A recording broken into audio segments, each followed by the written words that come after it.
Welcome to Mystara for another trip to the distant past of the far future. That's right, this is a Blackmoor video. For people who played sports, did you ever have that one guy that wasn't good at the game, but he was great at the sport? He wasn't the fastest or the strongest, but he could spot weaknesses on the other team and, more importantly, pass that information on to the rest of his team. He's never going to be an all-star, but you know he's going to be a coach one day, and he's going to be special. That is the nature of King Uther Andahar, first king of Blackmoor, known as Uther the Rectifier to his subject and Black Uther to his enemies. He is the catalyst for the greatest empire Mystara has ever known, and for good reason. I'm Mr. Welch, and it's time to meet the man who started it all. Uther Andahar was born in 440 BC in the barony of Blackmoor, located on the northern fringes of the Chthonian Empire. Not much is known about the man's early life, as his childhood was brief. His father was the Baron of Blackmoor and had the unenviable task of fighting Chthonia's enemies, which happened to be attacking from every direction but south. Uther was given a thorough education during his youth, and he showed himself to be a quick study, as when he succeeded his father as Baron at the age of 20, he was more than ready for the task. The young man found himself assaulted by the Afridi Empire to the west, the forces of the Egg of Kut to the north, and the Scandaharian raiders attacking from the eastern seas. This was the position young Baron Uther found himself in the day he became Baron, and the Chthonians expected him to deal with all of those threats without their help. That would come back to bite the southern empire harshly. Uther started organizing the northern barons into a single army, trying to take on the different attackers from a united front. He held back the Afridi Empire until Emperor Ix of Chthоnia announced he would address the attacks. The northern barons were relieved and expected the full might of the Chthonians to relieve them and drive the Afridi out of the Duchy of Ten back to their homeland. Instead, they got a single team of diplomats trying to negotiate a peace treaty. The Afridi sacrificed the diplomats to their patron immortal Zugzul for their troubles. It was then that Uther realized that if he was going to defeat the attackers, he needed to do it himself. He turns his forces against the inhuman armies of the Egg of Kut, pushing them back and destroying them in a series of battles over a couple of years. His tactical genius was fully displayed when he used the various allied forces to maximum effect. The northern barons were a mixed lot of warriors, scholars, and politicians, each with their own talents. He needed each and every one of them and what they would bring to his cause. With troops, intelligence, and alliances, he defeated all of the Egg's armies, pushing them out of the northern baronies while strengthening his own position. In the meantime, the Afridi Empire allied with the Duchy of the Peaks and completed their conquest of the Duchy of Ten. This put them right on the border of Blackmoor with a massive army. The barons of the north managed to intercept and rout the invasion force before they actually entered Blackmoor, with Baron Aelford of the Lakes leading the way. While Uther thought the empire would be thrilled that his army did precisely what was expected of them, instead it enraged the young emperor, who found Uther's growing popularity a threat to his reign. Instead, he accused Aelford of brokering a secret treaty with the Afridi and ordered his arrest. The northern governor of the Chthonian Empire was sent to arrest Aelford for treason, but Uther peacefully turned back the man. Ix responded to this slight by sending an army to arrest the Baron of Blackmoor for treason. The Chthonians arrived at Castle Blackmoor to find it abandoned, as Uther pulled his troops back to spare the city from a reprisal. The northern force found refuge in the dwarven holding of Uberstar Khazakam, the totally not king of the dwarves, and he would correct anyone who called him that. He was a longtime ally of Uther and his family. While the imperial forces searched in vain for the rebellious lord, his army was being armed and fed by Khazakam's people. When Uther's forces were ready, the dwarves accompanied him as observers, with Khazakam leading them to ensure that Uther didn't get them into trouble. Baron Uther took his forces and led the larger Chthonian army in pursuit until their supply lines were stretched and their forces exhausted. At Root River, Uther's forces attacked the imperial armies from both flanks, routing them and making him king of Blackmoor. Even more spectacularly, he then marched his forces afterward to face the Afridi at the Battle of the Neck, where the northern barons butchered them. The nation of Blackmoor was born, and King Uther was primed to become the greatest king in the world. Uther Andahar is not what you would think of when you would imagine a warrior king. He's a 20th level fighter, but his stats reflect anything but that. He used his strength as his dump stat. It's his lowest ability. He has an intelligence rating of 16 with a wisdom and charisma of 18.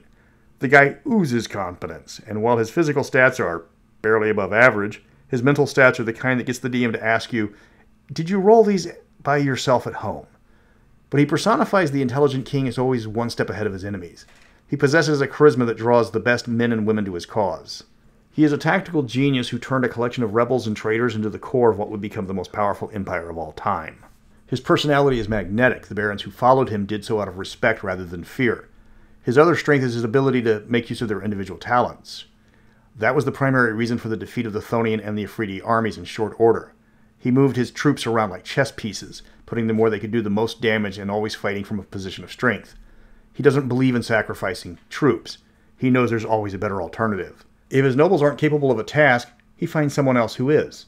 His inner circle includes the barons who fought by his side at the rebellion, and common folk who impressed him with their competence. All of them are utterly loyal to Uther in return. He is beloved by his people. He's the king that freed them from the decadent Chthonians. He drove out the fanatical Afridi. He shattered and burned the Scandaharian ships. He thwarted the machinations of the Egg of Kut. He brought peace to the north for the first time in memory.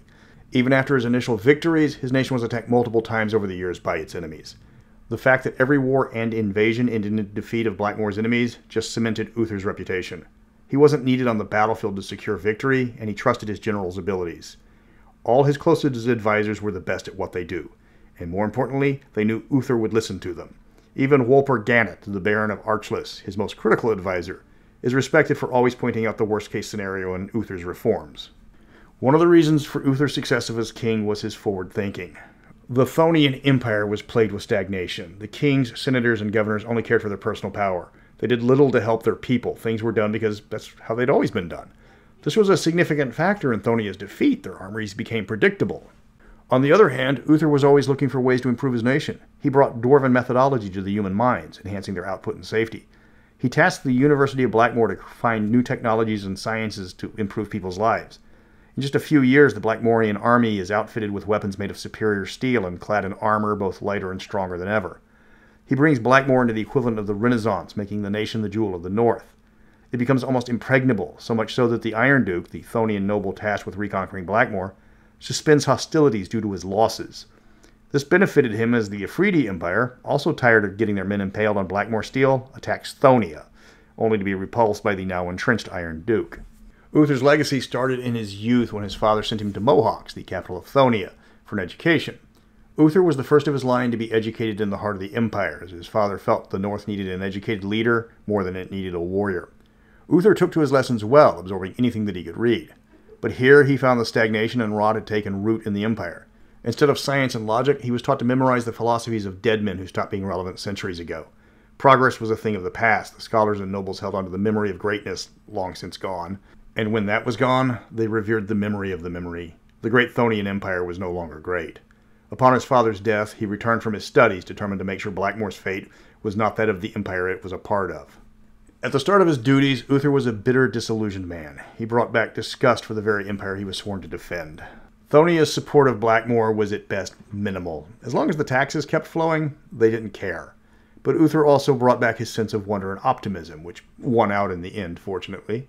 He knew of the problems with not just his empire, but also his barony and the surrounding lands. He had numerous ideas for fixing them, but he would need help. So he approached the various lords of the north and explained his ideas on making Blackmoor and the other baronies better themselves. To his surprise, the other lords not only agreed with his vision, but even suggested others to help him with it. His inner circle grew from the nobles who joined him in his revolt to specialists hired because of their knowledge and expertise. He has allies with the various demi-human races found in his country. Obviously, the dwarves support him as one of his oldest allies as their not king. The other dwarves might disagree with their level of support for Uther and his armies, but they won't go against their leader's orders. The Hin had already broken away from the Chthonian Empire, and when Blackmoor became a kingdom, they were quick to rejoin as they recognized Uther's wisdom. The elves are the most detached, as even they acknowledge that without Blackmoor, four nations want to harm them. They support Uther, but rarely directly. In case of a large-scale invasion, all hesitation is gone, and elves will march alongside the humans. Uther has two primary flaws: loyalty to his companions and his fighting abilities. He is devoted to his inner circle as they are to him. They are fire-forged companions, and every one of them has risked their life for the sake of Blackmoor, and more than a few have died because of it. He trusts their abilities, but if one is in danger, he won't hesitate to send a rescue mission that might be more than needed to accomplish the task. For a man renowned for his ability to understand the requirements for a mission, it's one of the few times he doesn't follow his own advice. This was made clear during the kidnapping of Baroness Rissa Aelford by the Temple of the Frog, when Uther pulled adventurers from another time to rescue her rather than trust his forces. Considering she later becomes his wife, you can understand why. His other major weakness is, for a man of his fighting level, his combat skills aren't anything special. He doesn't have much in the way of magical items, his physical stats are barely above average. He's still a 20th level fighter, but he can't bring down entire beastman hordes like some of his comrades can.